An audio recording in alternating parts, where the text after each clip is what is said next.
In the course of your spiritual path, not everyone supports you and not everyone approves.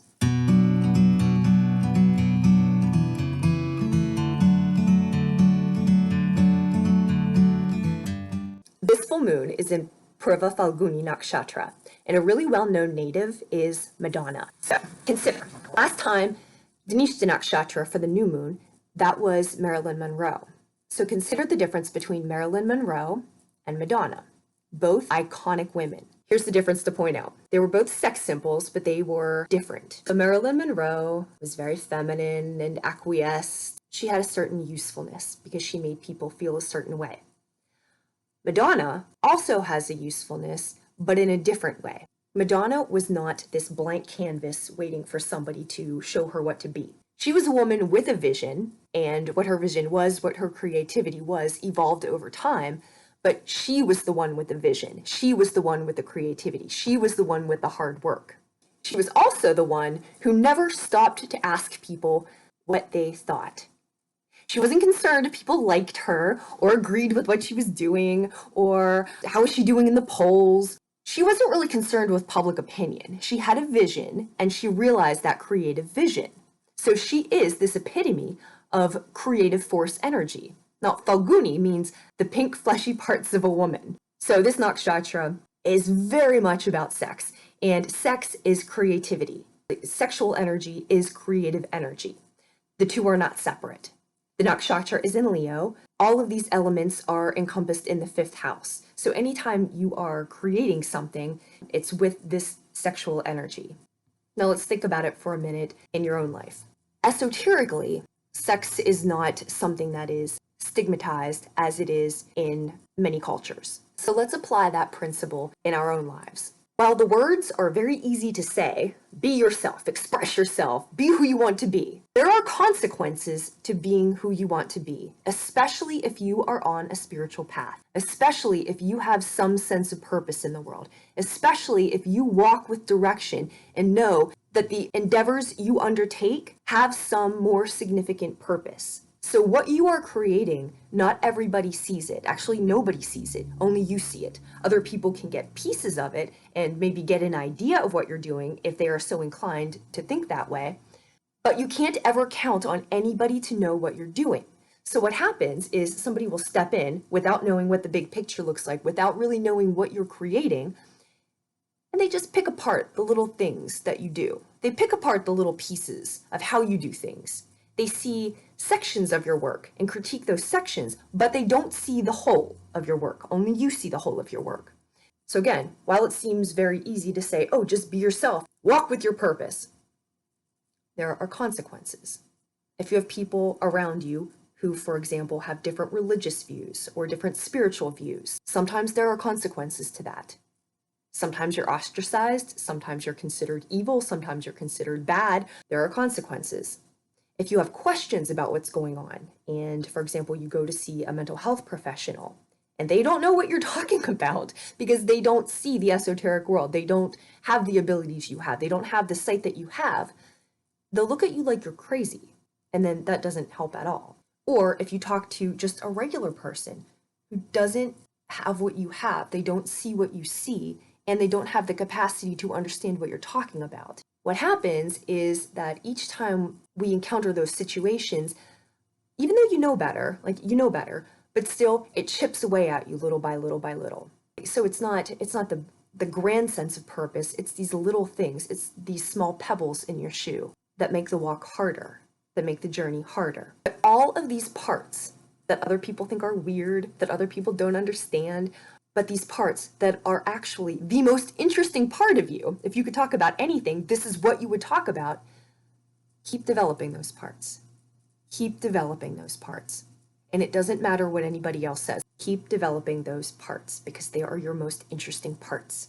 What you're curious about, this is what cures you. What you have the eye to see, the truth as you understand it, your perspective, that is what makes you your unique self. And nobody can see that but you. That means nobody else has that to offer to the world except you.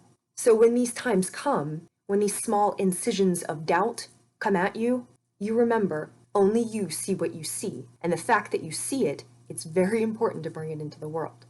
And that's what this nakshatra is about. The moon is in Purva Phalguni nakshatra. Preceding that was Maga, the ancestors, and Purva Phalguni is becoming immersed in another body. So you're out of the world and now you're in the world and creating. It's the power of positive procreation and actually the ability to create something. The symbols of it are a bed or a cot, a hammock, a platform. So what's associated with it is, think a platform, a guru, somebody teaching on a platform. So knowledge, and then the bed, a resting place. So a place temporarily where knowledge comes into the world and has a place to be expressed, but for now is resting. This energy also has to do with purging and releasing, because when something new comes in, we have to have let something else go. So these past few months, where we've been working on these changing situations and deciding what stays, what serves our highest purpose, what serves our path versus what impedes our path, we're making these changes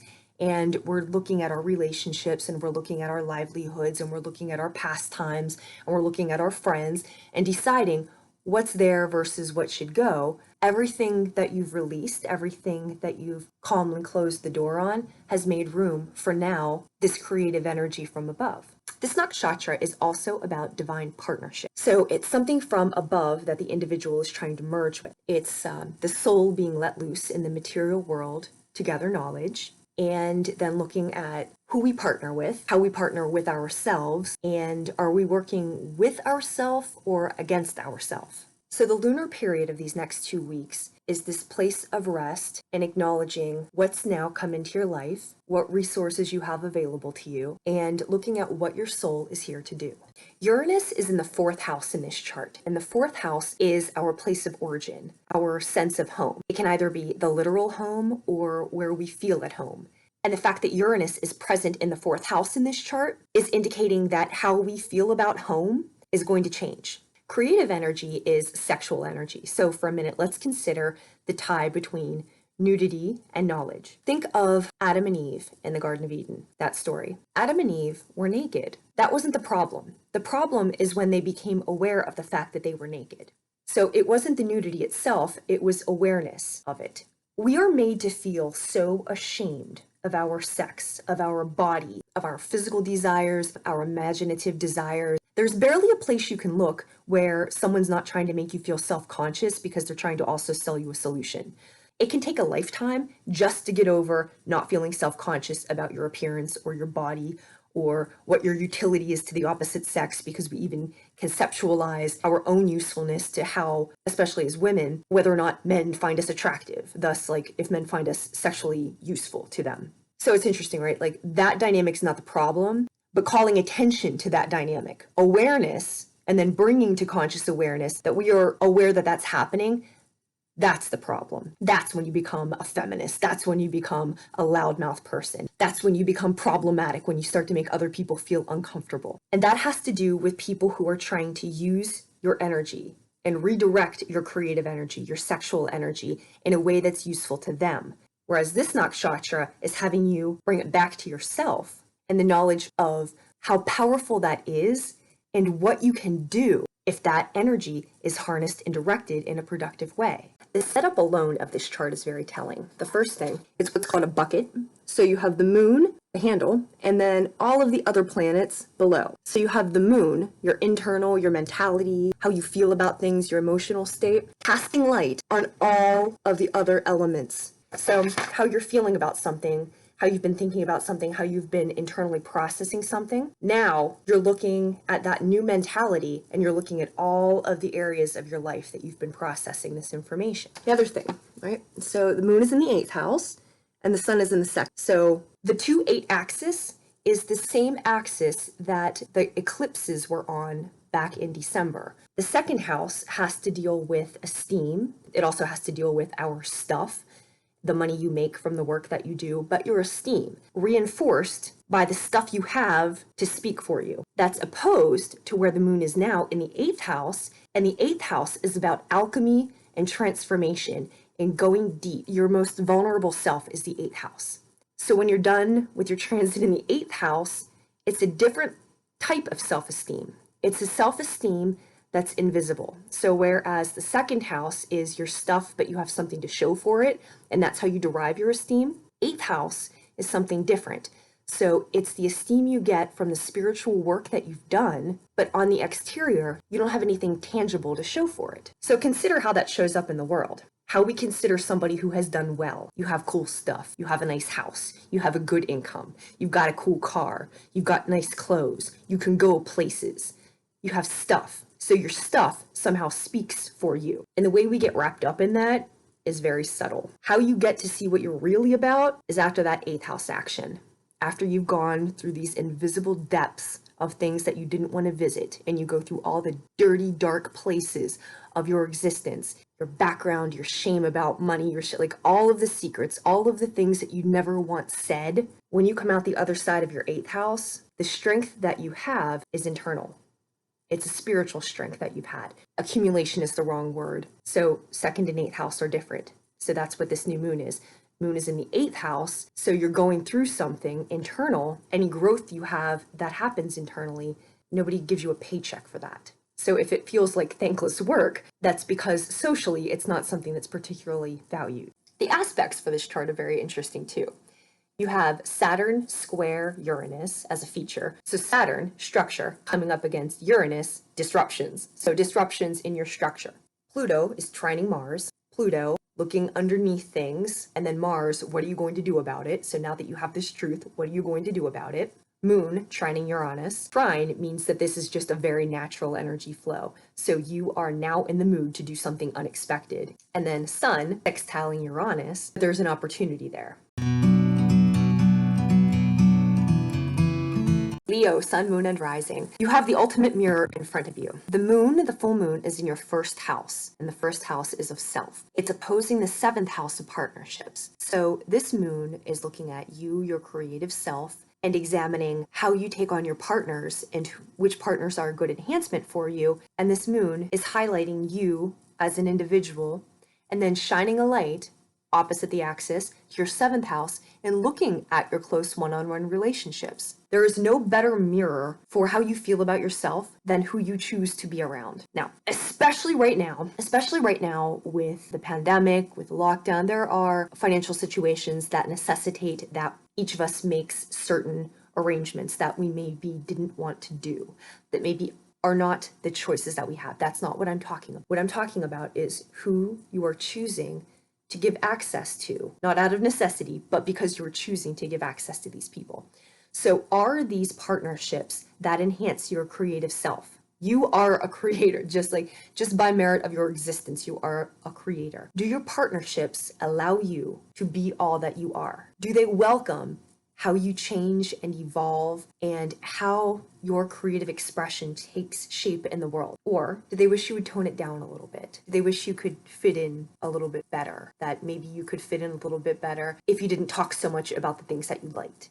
So I don't know your situation, but these are things to look at. The people who are close to you affect how you feel about yourself. We're supposed to be autonomous, strong, and nobody's supposed to affect us, but that isn't the reality. All the way from the way people talk to us, to the vibrational frequencies that others carry, to the activities that other people are around. Whatever we are around, that's who we are too. I'm saying like who we choose to be around, that's who we are too. So this moon is having you look at, if you have divine purpose, which you do have, which way is that being brought into the world? And what do your partnerships look like? Do they help or hinder your creative expression? Now, Pluto, the planet of transformation, is in your fifth house, and Mars, the planet of action, is in your ninth house. So what you have come to see about yourself and your creative process and how you do things, which may or may not be pleasing to other people, but the knowledge, Pluto is looking at something very deeply, very closely. So the knowledge of how you do things and how you create is trining your ninth house of philosophy, higher learning, travel, higher expression. So now that you know how you're going to create, what are you going to do with that as a higher expression? It's a trine, so that will be very easy energy. It will feel very natural.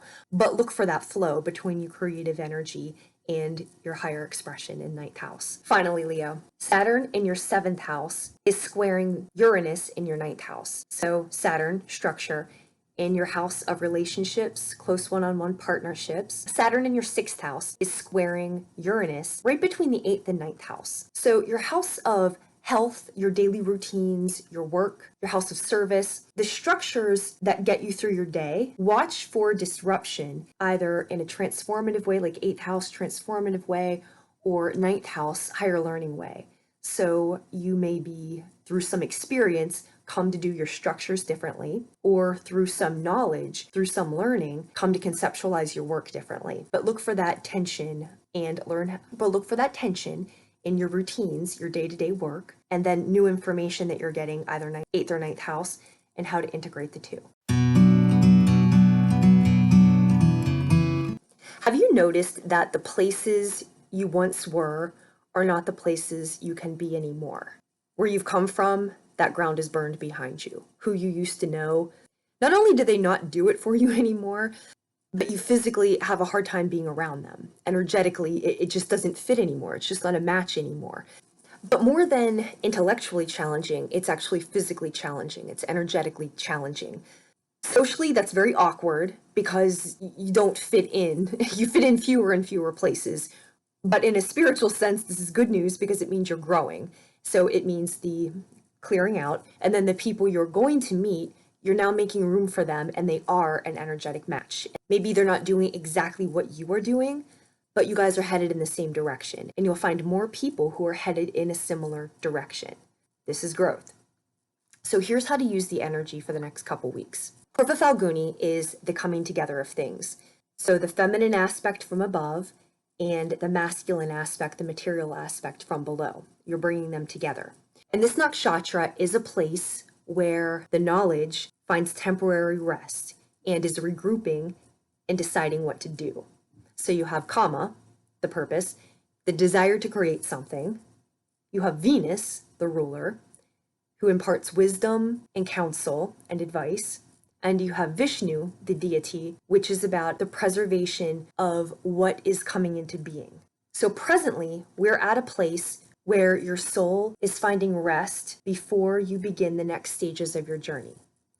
So what you can do in this time, pull your resources together, right? If you haven't watched the last video of the new moon, watch it. Along your path, when things weren't going how you thought they should go, you learned a lot of other things. You encountered a lot of other people. You maybe worked at different jobs. You learned different trades. You maybe developed abilities. You met people who taught you things. You had time to read things. You had time to learn things.